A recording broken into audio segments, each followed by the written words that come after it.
I think it's very, very important to discover what is silence.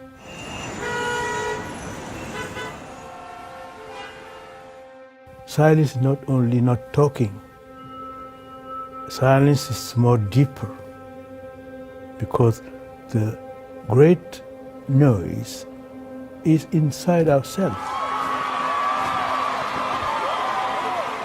Ladies and gentlemen, our wonderful students, dear friends, I'm delighted to welcome you to this evening's talk by a very special guest.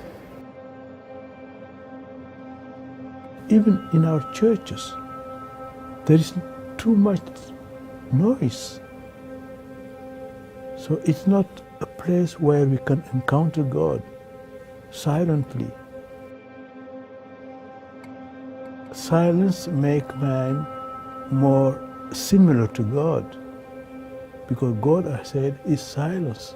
He talks in silence. We encounter him in silence.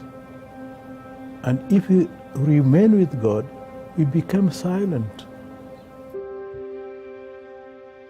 What makes the Cardinal's insights most pointed, authentic, and valuable is that they were shaped not just in the face of the indifference, skepticism, and ridicule that religious believers all too often encounter in secular society, but also in the teeth of the far more sinister and formidable opposition offered in his youth by a Marxist dictatorship in his native Guinea.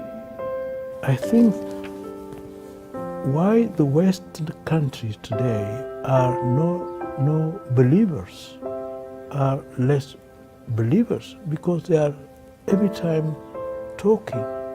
They know no silence, and the face is going down.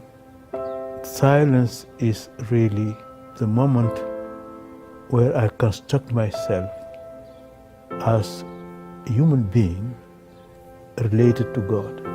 And without God and without silence, we are lost.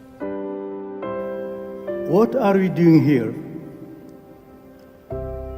In other words, what are our lives for? What kind of people are we called to be?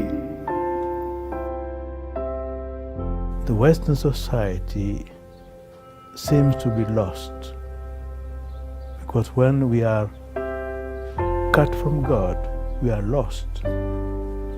It's like a tree without roots. It's like a river without the fountains.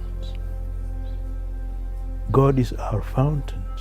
If we are cut from God, we are lost. And God is silent.